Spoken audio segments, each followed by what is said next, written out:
दोस्तों, क्या आपको पता है अंजीर बनाने के लिए उसमें कौन से जानवर का मीट मिलाया जाता है? दोस्तों, क्या आपने कभी अंजीर को बनते देखा है, जो खाने में बहुत स्वादिष्ट लगता है? दोस्तों, आज हम आपको बताएंगे कि किस जगह बनता है अंजीर और कैसे बनता है अंजीर। तो चलिए शुरू करते हैं आज की वीडियो। सबसे पहले आता है अंजीर फार्मिंग। इस प्रोसेस में अंजीर यानी अंजीर के पेड़ में से अंजीर को तोड़ लिया जाता है। इसे सबसे मीठा फल भी कहा जाता है। अंजीर के पेड़ की एक और खासियत होती है कि जब यह फल देना शुरू करता है तो उसके बाद वो करीब अगले 50 सालों तक फल देता रहता है। और ये जो फल होता है यह गर्मियों के मौसम में पूरी तरीके से पक जाता है और ये ग्रीन से येलो कलर का हो जाता है, जिसके बाद किसान द्वारा इसे तोड़ लिया जाता है।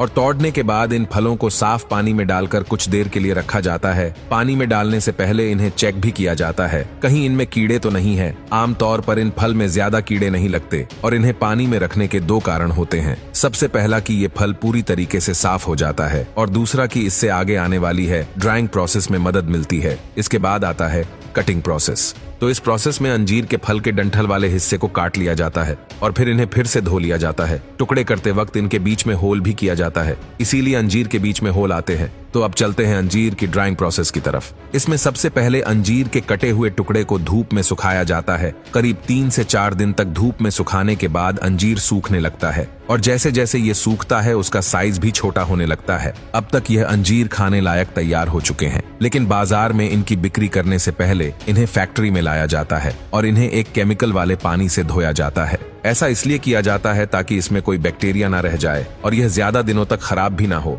इसी के साथ इन केमिकल की वजह से इनकी जो चमकान होती है वो भी बनी रहती है। और इसे इन केमिकल वाले पानी से धोने के बाद एक बार फिर से नॉर्मल पानी से धोने के लिए भेजा जाता है ताकि इसमें जो केमिकल होता है वो निकल जाए। और फिर आता है आखिरी प्रोसेस, जिसमें इन्हें एक और बार फिर से ड्राई किया जाता है, क्योंकि केमिकल वाले पानी और नॉर्मल पानी से धोने की वजह से ये फिर से गिले हो चुके होते हैं। इसलिए इन्हें गर्म हवा से ड्राई किया जाता है और फिर होती है इनकी पैकेजिंग।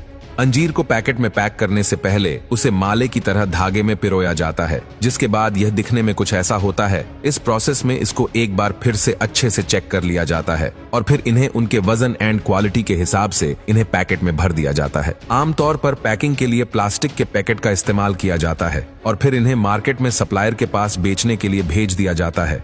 वैसे तो उनके अंजीर मेकिंग प्रोसेस में ज्यादा डिफरेंस नहीं होता है, लेकिन फिर भी कुछ चीजें हैं जो अलग है। जैसे कि ये लोग अंजीर को कट नहीं करते, बल्कि उस जगह पर प्रेस किया जाता है। इस प्रोसेस के लिए पहले तो अंजीर को करीब 7-8 घंटे तक सुखाया जाता है और फिर उसके बाद उन्हें कुछ इस तरीके से बर्तन के जरिए प्रेस किया जाता है, यानी कि इसमें एक अंजीर की रिंग पूरा का पूरा अंजीर ही होता है। इसमें कटिंग नहीं करते और इसे पूरी तरीके से बस धूप में सुखाया जाता है, यानी कि ये पूरा प्रोसेस सन ड्राई होता है। और उसी के साथ इसमें किसी भी प्रकार के केमिकल्स का इस्तेमाल नहीं किया जाता है। इसलिए कई लोगों का मानना है कि जो होम मेड अंजीर होता है ये ज्यादा हेल्दी होता है। अंजीर में copper, manganese, magnesium, potassium, chlorogenic acid और रूटीन जैसे कई हेल्दी केमिकल्स होते हैं जो हमें तंदुरुस्त रखते हैं। तो दोस्तों, कैसा लगा अंजीर बनाने का पूरा प्रोसेस, हमें कमेंट करके जरूर बताना।